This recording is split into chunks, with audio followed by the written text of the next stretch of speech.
Live from New Delhi, you're watching DD India Live, India's voice to the world. I'm Anil Thomas. Coming up in the next 30 minutes. 16 more hostages freed from Gaza as part of the Israel-Hamas truce. Israel and Hamas agree to extend temporary truce. The UN Climate Change Conference COP28 opens today in Dubai. Indian Prime Minister Narendra Modi to attend as climate priorities dominate the agenda.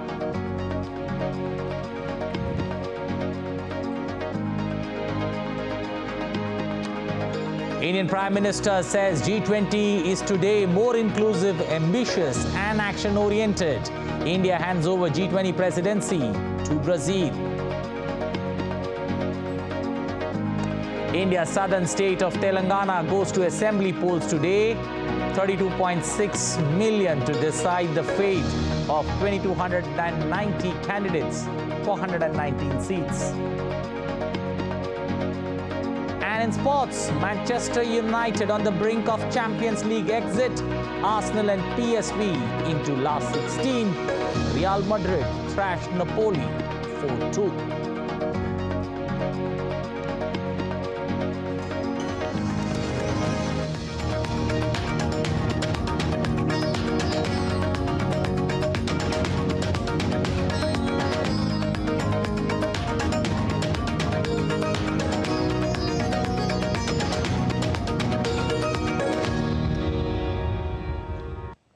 Well, Israel and Hamas have agreed to extend their truce by at least one more day, just minutes before the 6-day ceasefire was about to end.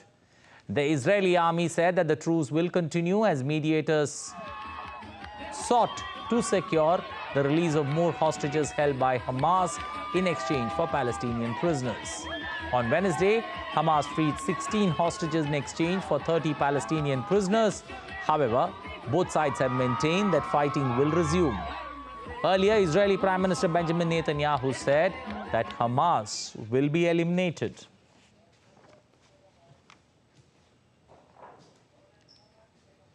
At the start of the war, I set 3 goals. Eliminating Hamas, returning all our hostages, and ensuring that Gaza will never again go back to being a threat to Israel. These 3 goals still stand. There is no situation in which we do not go back to fighting until the end. This is my policy. The entire cabinet is behind it. The entire government is behind it. The soldiers are behind it. The people are behind it. This is exactly what we will do. Benjamin Netanyahu attended a ceremony for a new Israeli village that will be built near Gaza, which is dedicated to the memory of a local council leader who was killed in the Hamas attack. Netanyahu addressed the ceremony for the new village named Ophir Lipstein, who served as the head of the regional council and died in the kibbutz Kfar Aza following a deadly infiltration by Hamas gunmen. The community, which was decided on by the government last February, was initially called Hanun, but its name was changed in the wake of the October attacks.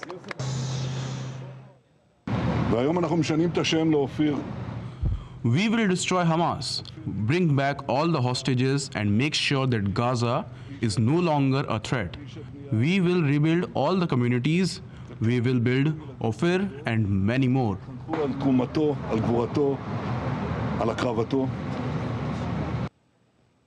U.S. Secretary of State Anthony Blinken arrived in Tel Aviv on Thursday, where he is expected to meet with Israeli leaders to discuss extending Israel's temporary truce with Hamas and also boosting humanitarian aid into the Gaza Strip. Blinken is making his 3rd trip to the region since the deadly October 7th attack.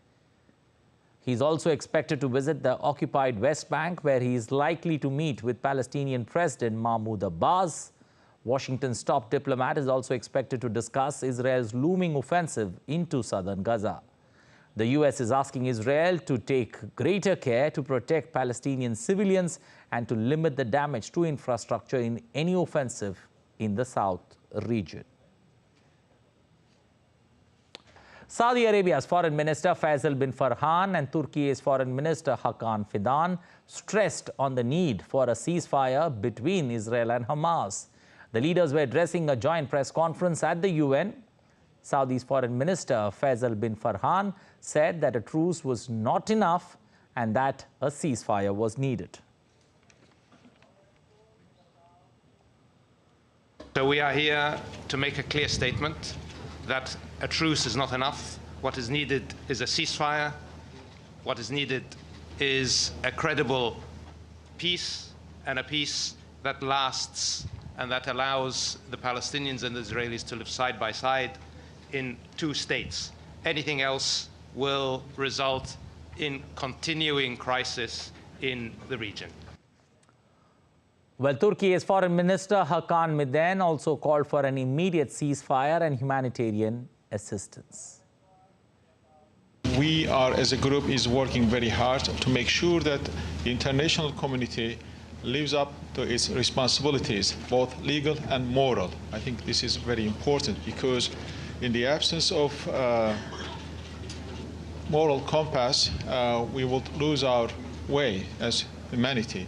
So therefore, as international community, we need to do our best to address this issue at every level, at humanitarian level, at political level, and we need immediate ceasefire, we need immediate humanitarian assistance.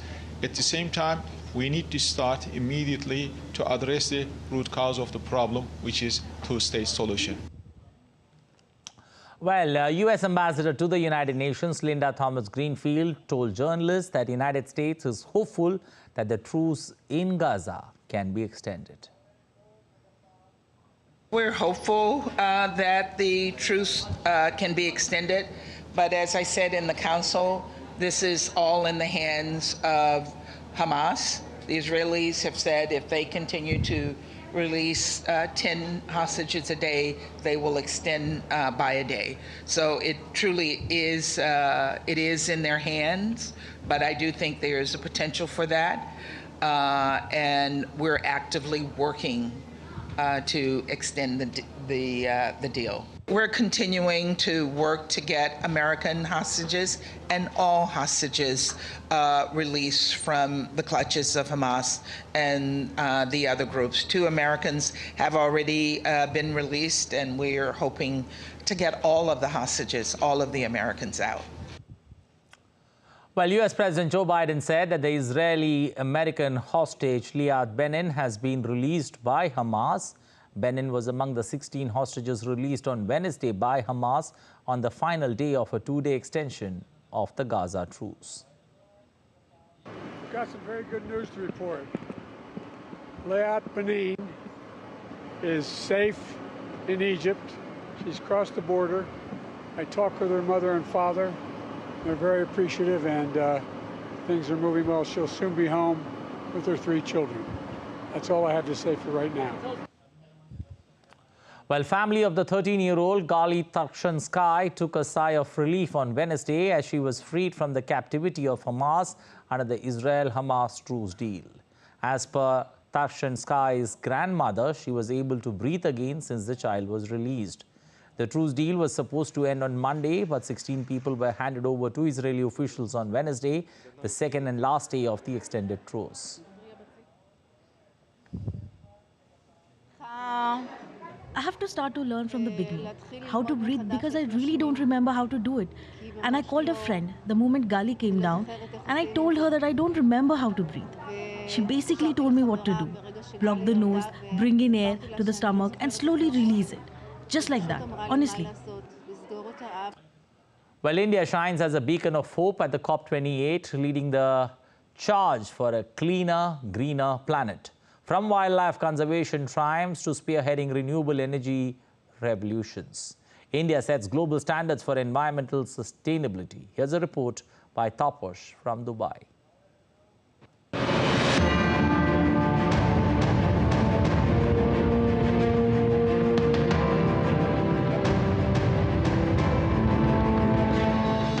Amidst the challenges of COP28, India emerges as a beacon of hope, steering a transformative journey towards a cleaner and a greener planet. From pioneering wildlife conservation to spearheading renewable energy initiative, India sets a global standard for environmental sustainability. India boasts of 8.09 lakh square kilometers of forest cover, a haven for biodiversity. Project Tiger's success with over 3,000 tigers showcases a commitment that extends globally through alliances for big cat conservation. India champions clean energy through initiatives like the International Solar Alliance. Rapid expansion of solar and wind power reflects a commitment to a green economy and sustainable energy future. The International Solar Alliance, founded by India, accelerated the global solar energy adoption. Collaboration and knowledge sharing propel the world towards a sustainable energy revolution. India's vast wind resources contributes to one of the largest wind power capacity globally. From rural electrification to global collaboration, India leads the way in the wind energy sector. India addresses the pollution comprehensively with the National Clean Air Program, promoting clean transportation and robust waste management system. India's commitment to Ramsar sites exemplifies wetland conservation, safeguarding habitats, regulating water cycles. Well, at this point of time, let's head straight into the Ministry of External Affairs press briefing ahead of the Prime Minister's visit for the COP28 summit. Sir, may I hand over the floor to you? Thank you very much, and good morning, everyone. As you all know, Honorable Prime Minister will be traveling to Dubai later this evening to attend the World Climate Action Summit, which is the high-level segment of the 28th Conference of Parties, COP28, to the UNFCCC, that is United Nations Framework Convention on Climate Change. Departing later this evening, will be attending the summit events tomorrow, 1st of December, before returning to India later tomorrow evening. Just to recall, Honorable Prime Minister had last visited the UAE earlier in July this year. In terms of Prime Minister's participation at the COP28, Honorable Prime Minister will deliver his address at the opening session of the World Climate Action Summit. Besides his address to the COP28, Prime Minister will also be participating in 3 high-level side events, of which 2 are being co-hosted by India. The first high-level event, which is being co-hosted by India and the UAE, is the launch of Green Credits Initiative. If you would recall, this was something which was rolled out earlier this month or late last month by the Ministry of Environment in India.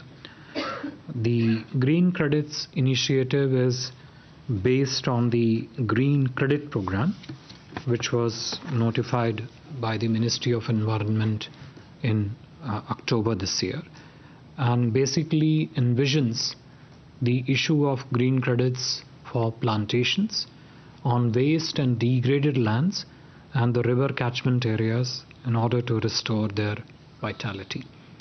The second side event, co-hosted by India and Sweden, is the launch of Lead IT 2.0, essentially a leadership group for energy transition. You're not able to hear? All right. Sure.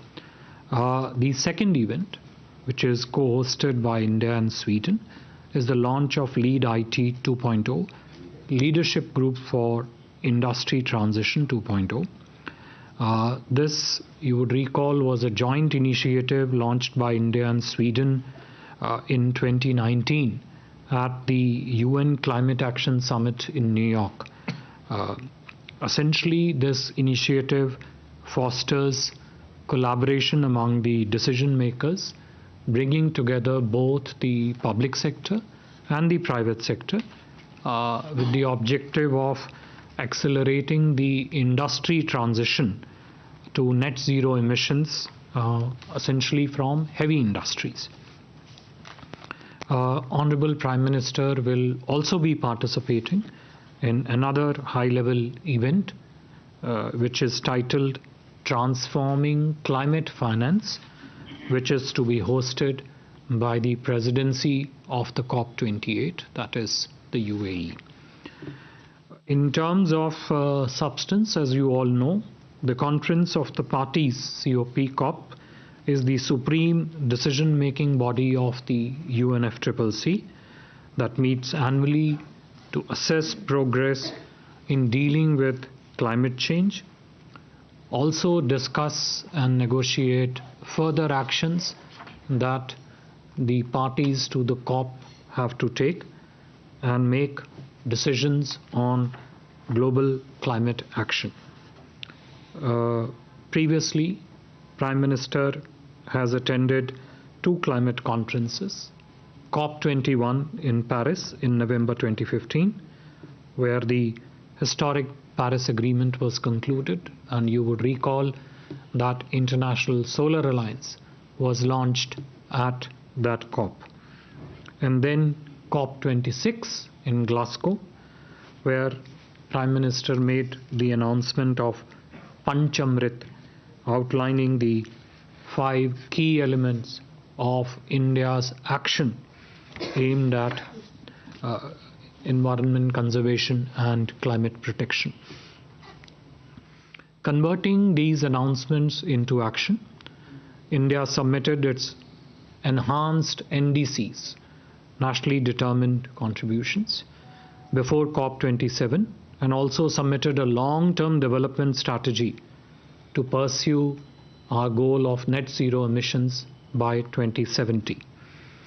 India is among the few large economies which are on track to meet its nationally determined contributions.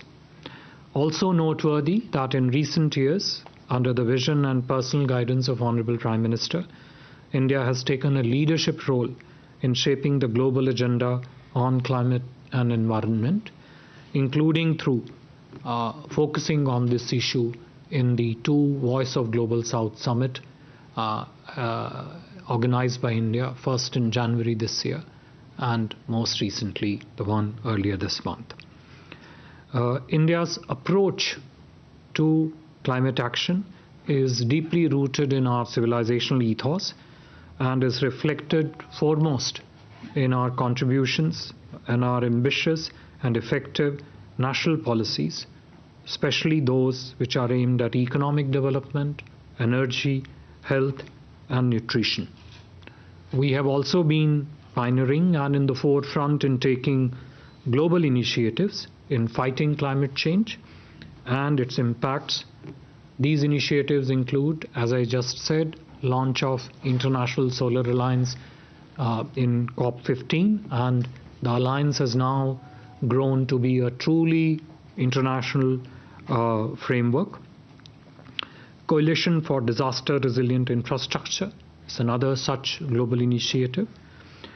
Infrastructure for Resilient Island States, and Mission Life, and the most recently in September this year, on the sidelines of the G20 summit, the launch of the Global Biofuel Alliance. Our approach to climate action is also reflected in our principled positions in the international negotiations and our global efforts to help the rest of Global South in combating this serious challenge of climate change, as also its impact on the development framework of the developing countries. We have engaged, as you all know, very actively in the multilateral negotiations under the UNFCCC, and our approach has been to preserve an effective, cooperative, and equitable global architecture based on climate justice and the principles of equity and common but differentiated responsibilities and respective capabilities, CBDRE RC. Most recently, India has been, as I said, been able to mainstream this discourse during the G20 presidency. Several of the decisions in the New Delhi Declaration reflect the discourse initiated, led by India, and various factors of our initiatives reflected in its decision, but also through the 2 Voice of Global South Summit. We have seen Green Development Pact, which was mentioned in the New Delhi Declaration, but also another accomplishment of the launch of Global Biofuel Alliance, which I just mentioned. This visit and the participation of Honorable Prime Minister at the COP28 would also give us another opportunity to further advance Prime Minister's vision and attempt to forge global consensus on this very important issue of climate change. I would stop here, and if there are questions, we'll try and answer them. Thank you. Thank you, sir. We'll open the floor for questions. Please introduce yourself and the organization that you represent. Why don't I start with Rishabh? Good morning, Foreign Secretary. This is Rishabh from Times Now. So, apart from this summit event, are we looking at any bilateral from our side with the leaders who are visiting for COP28 tomorrow in Dubai? Go ahead. So, Siddhant from WION. Sir, India has been pointing out that how the West has failed in its commitment regarding climate finance, how much that will be focused during the Prime Minister's engagement and addresses at these the events. Yeah, go ahead. Microphone to you. Yeah. Hi, sir. It's Krishnan this side from Reuters. I have a two-pronged question, sir. What is India's position on the recommendations made by Transition Committee 5 on the Loss and Damage Fund? Will India support its adoption today? And second, France and US are likely to propose a halt in private finance of coal-fired power projects actually. India, on the other hand, needs coal power and is rushing to have more plants to meet unprecedented demand. What will be India's stand on coal exit in COP28? Yeah, next year. Go ahead. So, Dhairyam Maheshwari, Sputnik India. My question is on, there was a recent UN report which called for intensifying the GHG emission cuts. So, does India support the developed countries advancing their GHG emission timelines, which are 2050 at present? Thank you, sir. Okay, if not, we'll take this round of questions. I would also, before handing over the floor to some of these, are prejudging not just the visit but the discussions in COP, particularly Krishan, to your comments or even the other ones. There's a process. People are going there for 2 weeks to negotiate various important documents, but I will let Foreign Secretary ask. Okay. Thank you very much. On the question of bilaterals, yes, Honorable Prime Minister will have a set of bilateral meetings with many of his counterparts. We will keep you briefed about those meetings and the discussions that take place during those meetings as they progress. With regard to the focus on climate finance, and some of it is perhaps in a way linked partly, not necessarily entirely, to the question on the loss and damage fund, which was asked by Reuters. Look, one of the key objectives for us, and we all know this, this has always been our clear perspective and priority, that climate finance and also climate technology is a very, very crucial segment of all the global efforts in addressing this challenge of environmental degradation. We expect a clear roadmap to be agreed at COP28 on climate finance, which would be important for delivering on the new collective quantified goals, which is NCQG at COP29. I have already mentioned in my opening remarks that Honorable Prime Minister is also scheduled to participate in a high-level presidency event which is focused exclusively on climate finance. The outcome of that event is under discussion by the principal participants at that event, and we will. It would be useful for those interested on this entire ecosystem of climate action issues, in particular climate finance, I would say even climate technology, to perhaps follow that event closely. In a way, the loss and damage part, we have always been interested in finding a successful outcome on operationalizing the loss and damage fund. This has always been very upfront in terms of our articulation.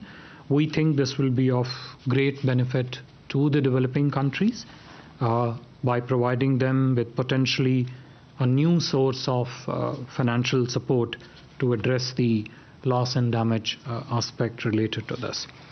With regard to the question on coal and how it is positioned, look, if you look at not just the articulation of India's position, India's belief, and India's action related to climate change, and I would particularly draw your attention to the Panchamrit 5 principles that the Honorable Prime Minister announced at the COP26, and I'll just sort of put this up front here in order to to draw a proper correlation to how is coal looked at. One was to reduce the emission intensity of India's GDP by 45% by 2030 from 2005 level. 1. 2.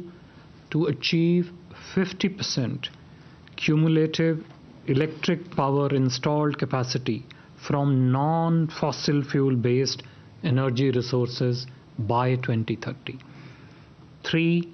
To achieve 1 billion ton reductions in the projected emissions between then, when it was announced, and 2030, and to achieve 500 gigawatts of non-fossil fuel energy capacity by 2030, and of course, what I said earlier, achieve net zero by the year 2070.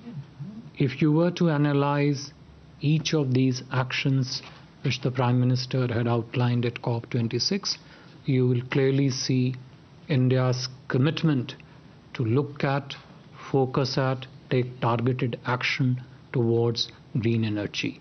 Having said that, coal is and would remain an important part of India's energy mix. It has always been, as we move forward to meet our developmental priorities in the country. With regard to the greenhouse emission timelines, I've already clearly mentioned to you what our enunciated goals and priorities are. I would essentially mention one more point here, which is important to keep in mind, which is related to the how the question of emission timelines gets linked to the nationally determined contributions. As I said, we are among the very few major economies that is well on its track to complete its obligated NDCs. In fact, I'm sure you would, if you follow this closely, you would know we had announced upgraded NDCs last year, and I'm very happy to say that we are now well on our way even to meet those upgraded NDC targets which we had announced last year. So we are among the few economies which is well on its way to meet NDC agenda. We are proactive in taking practical climate action measures and basing them on a very firm conceptual understanding and a very firm belief that our development has to be green development, while at the same time it also should triangulate well with your own development priorities in the country. Thank you, sir. Okay, I see more hands. Okay. Morning, sir. Sridhar from the Asian Age. So I was just wondering, you outlined the big ticket announcements that were made by the PM at COP26 at Glasgow, and you said some upgraded NDCs were also announced last year. Any fresh set of such nationally determined goals, which are they likely to figure in the PM's opening remarks? And secondly, we saw during the Ukraine-Russia crisis the pressure on the fossil fuels, their pricing, and everyone was scrambling for the for these fossil fuel resources. So has that put somewhat a spanner in the works of the ultimate climate goals for the globe? Thanks. So, first of all, climate financing, developed countries had promised $10 billion. How much of that has actually come? Secondly, sir, yesterday John Kerry. Go ahead, yesterday, please. John Kerry spoke about the importance of curbing methane emissions, apart from CO2, because methane has very high, is more dangerous in the short run. Now, apart from the petroleum industry, the one reason why methane emissions are as high as they are is rice cultivation. Now, how does India handle that? There's another hand somewhere. Yeah, go ahead. Foreign Secretary, if you'll permit me, I'd like to ask... Introduce for the record. This is Suhasini Haider from The Hindu. Foreign Secretary, if you'll permit me, since this will be the first visit the Prime Minister will take abroad after this indictment has come out in the United States, I'd like to ask, will the high-level inquiry announced by the Ministry of External Affairs yesterday now include allegations from Canada about Indian involvement in a plot to kill a Canadian national, a Khalistani separatist? The Canadian Prime Minister has gone on the record. He has said after this indictment, India should look at the allegations made more seriously. Thank you. What is the original question? Original question was what is the first part of it? That will it be raised? That the Prime Minister, yeah, no, I didn't ask if it, I mean, if yes. You just, sure. no, what's your question? My question was, this will be the first visit abroad the Prime Minister will be taking. So, since the indictment came out, this is what the Canadian Prime Minister has said. And I'd like a response on Oh, you want a response on this? Okay, fair enough. Also, especially, will that high-level inquiry that was announced now include the Canadian allegations? Because the indictment very specifically mentions them. Okay. And we had a couple of other questions. Yeah. Before that, I thought, Srinja, on your question, you said 10 billion? I'm not aware of the 10 billion number. It was supposed to be 100 billion a year. And then in the last G20 deliberations, in fact, if I remember, in the New Delhi Leaders Summit, there was an acknowledgement that we need to move from billions to trillions, and that I think is part of what the success of the G20 has been. So, yeah, that's one thing. I'll come back to the answer. I just thought I'll clarify on the question part. Somebody else had a hand up? Yeah, go ahead.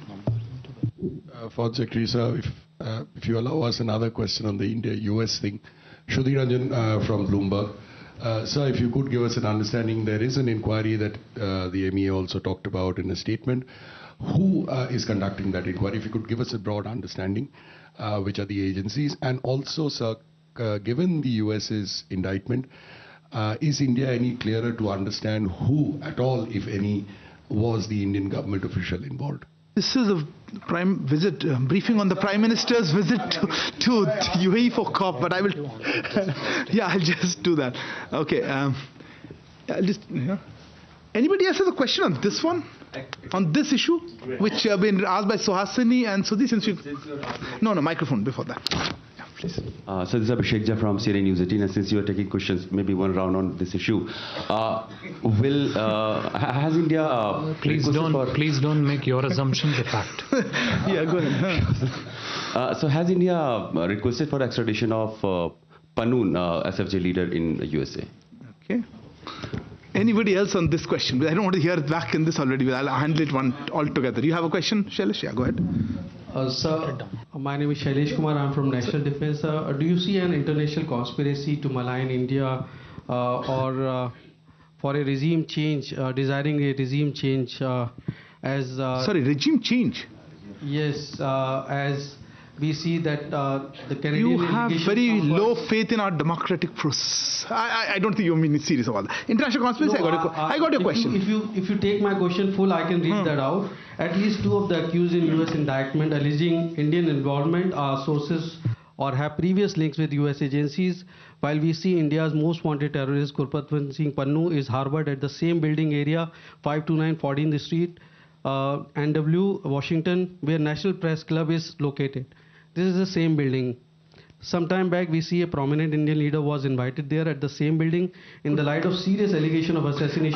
I think we'll have to keep the question tight. Sorry. And now a flawed indictment of... Your question was specific to, do you see an international conspiracy? I got your question. Yes. Somebody...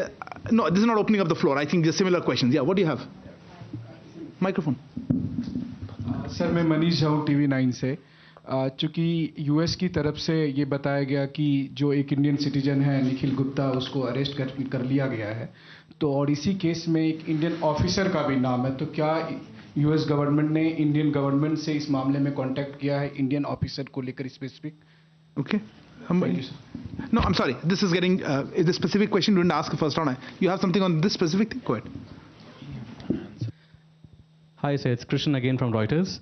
So my question is, the MEA yesterday announced that they had created this inquiry committee on 18th of November. But the US officials have been coming here for a few months before that trying to raise this concern. What had been done before this committee was established, if any steps at all were taken from India's side? Okay, good. Any other questions not related to this topic? No, I'm not related to this topic. On climate change, the Prime Minister's visit? No, nothing further? You have something on this? I'll close this with this. The indictment until yesterday. You need to introduce I'm Krishna Pokhran from the Wall Street Journal. I know. And the indictment until yesterday also showed that the US was intercepting communications to the Indian official mentioned in the indictment. And Canada has also said in its allegation that such interceptions were taking place. So any comments on this surveillance that was happening? Yeah. Okay. So there was this question also on climate finance in the beginning, as I mentioned. Let me start with that one. Just before I give the floor to sir, and I also wanted to make a comment on these other questions which are not part of our usual briefing. Now, on the climate finance part, I think there's some misunderstanding of it is not the money is coming to India. So we are not the right people to answer how much money has come to us. I think you're asking the wrong. We should ask. There is mechanisms within the UN framework, and I think the COP is a good opportunity to stock take. In fact, the global stock take is part of COP28, and we are also looking forward to this high-level meeting on climate finance, and I think precisely these are the issues that will be asked. We have, of course, talked about the need for additional financing, so I don't think that's a question for answering at this point. On methane, I'll lift sir answer. But before I go on that, look, I think that this is, usually we do not take any questions which are not related to the visit. However, this is a pressing question, as I can see from a lot of queries. So let me make clear what our position has been on that, and before I hand over the floor to sir on the visit. Look, as you would have seen, as we have informed earlier, during the course of discussions with the US on bilateral security cooperation, the US side has shared some inputs pertaining to nexus between organized criminals, gun runners, terrorists, other extremists. We take, of course, such inputs very seriously, and a high-level inquiry committee has been constituted to look into all the relevant aspects of the matter, and necessary follow-up action will be taken based on the findings of the inquiry committee. You would have seen this in our statements that we have issued.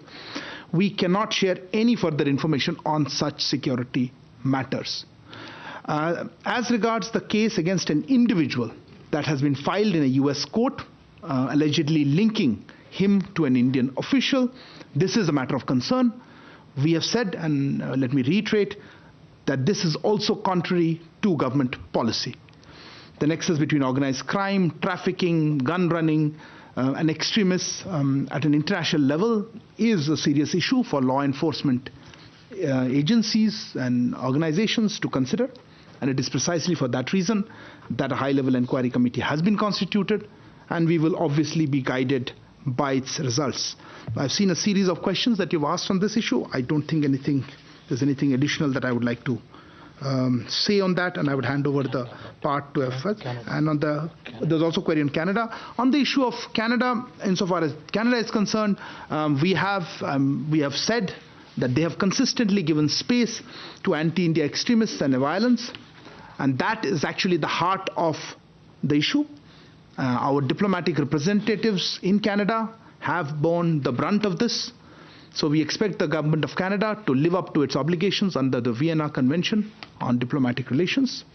We have also seen interference by Canadian diplomats in our internal affairs. We've said this from this podium, and that is obviously unacceptable. So I think that covers the query sir has correctly said about Canada. I will now hand over to sir. See, the question on whether Honorable Prime Minister will be making any fresh announcements, whether with regard to the NDCs or other initiatives, I think it would not be correct really for us to prejudge in any way what the substance of Honorable Prime Minister's interventions, his thought processes at different events would be. But as I said earlier, this is only the third COP that the Honorable Prime Minister is attending. We attach tremendous significance and importance to the outcomes that are scheduled to come from this COP. I listed out some of the key elements of what would be under focus at this COP, and that included a substantial segment of climate finance. As I said, the specific figures is one part, but the point of principle and translating that principles into availability of climate finance, but also climate technology, so that the developing countries can actually move forward, move aggressively forward to take climate action, is important. So I think it would not be correct for us to really, but as and when it comes out, you will see what Honorable Prime Minister has to say on these various subjects. With regard to your reference to pricing of the fossil fuel as a derivative of the Russia-Ukraine conflict, which you mentioned, I think this is a larger issue of essentially the energy transition into a green energy transition. And I think COP28 would essentially be focusing on various elements of that.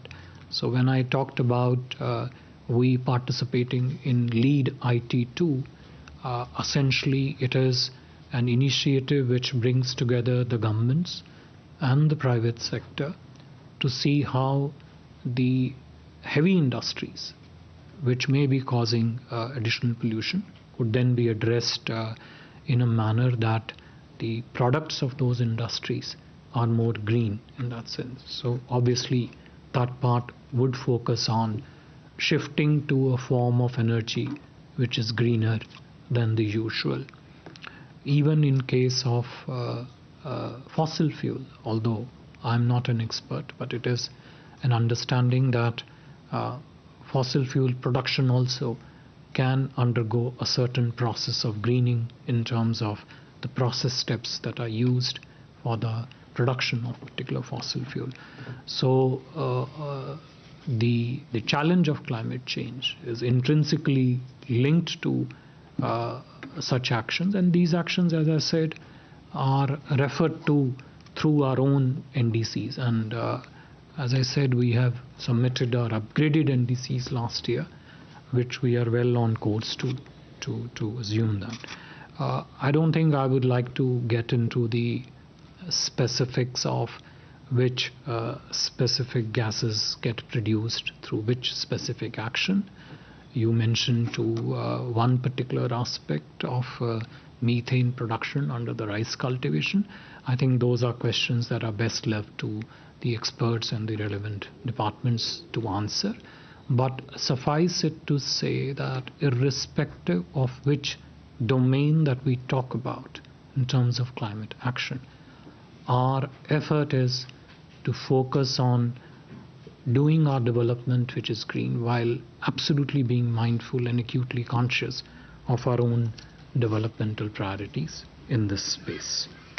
The other questions relating to non-COP28 issues have already been answered.